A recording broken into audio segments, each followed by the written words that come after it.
কখনো বিষাদে কখনো স্বস্তিতে সময় কাটছে বাংলাদেশের রাজশাহীর এই পরিবারটিতে। গত ঈদের দিন সাবিনা বেগম হারিয়েছেন তার বোনের নাতিকে। হামরোগে আক্রান্ত হয়ে হাসপাতালে ভর্তি হয়েছিল শিশুটি। রাত 4টার দিকে অক্সিজেন দিয়েছে। অক্সিজেন দেওয়ার পরে অক্সিজেন চলছে। তারপরে ইন্টার্নি ডাক্তার একটা এসে বলছে যে কি ল্যাডে দেখে বলছে যে কি এই বাচ্চা মারা যাবে, বাচ্চা থাকবে না, আপনারা তাড়াতাড়ি আইসিইউতে দেন। তো তখন কি আইসিইউ পাওয়া যায় বলেন? তারপরে ওই আমাদের সব লোক গেল, যে আইসিইউ ধুড়াধুড়ি করে আইসিইউ পায়নি। তারপরে হলো কি যে বাচ্চা বেডে আছে, এবার হলো একটা বড় বাচ্চা নিয়ে এসে ওই বাচ্চাটার অক্সিজেন খুলে দিয়ে ওই বাচ্চাটাকে যেমন লাগিয়ে দিল, এই বাচ্চা মারা গেল। একই সময়ে সাবিনার আপন নাতি সুস্থ হয়ে ফিরে এসেছে হাসপাতাল থেকে।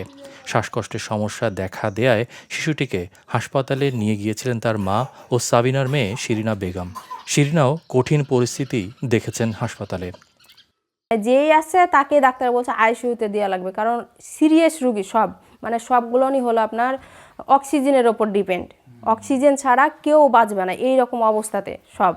আমি যখন যেই দিন যাই সেদিনকে নিম্নে 3টা বাচ্চা মারা গেছে। বাংলাদেশে হামের প্রকোপ বেড়েছে। বিশেষ করে রাজশাহী বিভাগের হাসপাতালগুলোতে প্রতিদিনই হামের উপসর্গ নিয়ে শিশু ভর্তি হচ্ছে। রাজশাহী মেডিকেল কলেজ কর্তৃপক্ষ জানিয়েছে, হাসপাতালে 29 মার্চ পর্যন্ত 280 জন হামের উপসর্গ নিয়ে ভর্তি হয়েছে। এর মধ্যে 41 জনের হাম পজিটিভ নিশ্চিত করেছে বিশ্ব স্বাস্থ্য সংস্থা। সম্প্রসারিত টিকাদান কর্মসূচি সূত্রে জানা গেছে, হাসপাতালটিতে চলতি বছরে হামের উপসর্গ নিয়ে 30 শিশু মারা গেছে। তবে এদের মধ্যে একজনের হাম পরীক্ষা পরে শনাক্ত করা হয়েছে। হাসপাতালে আইসিইউ বেডের অভাবে শিশু মৃত্যুর ঘটনায় সারা দেশে ক্ষোভের সৃষ্টি হয়েছে। বাংলাদেশের স্বাস্থ্যমন্ত্রী প্রকাশ্যে হাসপাতাল কর্তৃপক্ষকে দায়ী করেছেন। তবে হাসপাতাল কর্তৃপক্ষ বলছে যে পর্যাপ্ত ভেন্টিলেটর সুবিধা না থাকায় বাড়তি রোগীর চাপ সামাল দেওয়া কঠিন হয়ে পড়ছে। রাজশাহী মেডিকেল কলেজ হাসপাতালে যে 40 শয্যার আইসিইউ সেটআপ রয়েছে, যেটি আমাদের হাসপাতালের নিজস্ব ব্যবস্থাপনায় পরিচালিত এবং সরকার অনুমোদিত। এখানে 12 শয্যার শিশুদের আইসিইউ সুবিধা রয়েছে।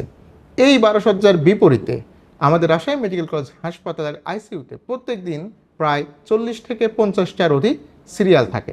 অর্থাৎ 40 থেকে 50টার অধিক বাচ্চা শিশু কিন্তু এখানে অপেক্ষমান থাকে চিকিৎসা সেবা নেওয়ার জন্য, অর্থাৎ আইসিইউতে ভর্তি হওয়ার জন্য। এবং অনেক পেশেন্ট অপেক্ষমান থাকা অবস্থায় কিন্তু অনাকাঙ্ক্ষিতভাবে খারাপ পরিণতির শিকার হয়। তারপরে আমাদের যে সীমিত জনবল, এই জনবল নিয়ে আমরা আমাদের সর্বোচ্চ চেষ্টা করে যাচ্ছি এবং এই চেষ্টা জারি থাকবে। আমরা এই হসপিটালে সর্বোচ্চ সেবা দেওয়ার জন্য বদ্ধপরিকর। বাংলাদেশে চলমান হামের প্রাদুর্ভাব বাড়ার পেছনে বেশ কয়েকটি কারণকে উল্লেখ করা হচ্ছে। এর একটি হলো টিকার হার কমে যাওয়া। সরকারের সম্প্রসারিত টিকাদান কর্মসূচির হিসাব বলছে, যেখানে 2017 থেকে 2023 সাল পর্যন্ত 12 মাস বয়সী শিশুদের হামসহ নানা টিকাদানের হার ছিল সর্বনিম্ন 89%, সেখানে 2025 সালে এ হার অনেক কমে গিয়ে হয় 59.6%। এই অবস্থায় টিকার হার বাড়ানোর তাগিদ দিচ্ছেন বিশেষজ্ঞরা। প্রয়োজন হলে বিশেষ এই পরিস্থিতিতে টিকার বয়স কমিয়ে আনার পরামর্শ তাদের।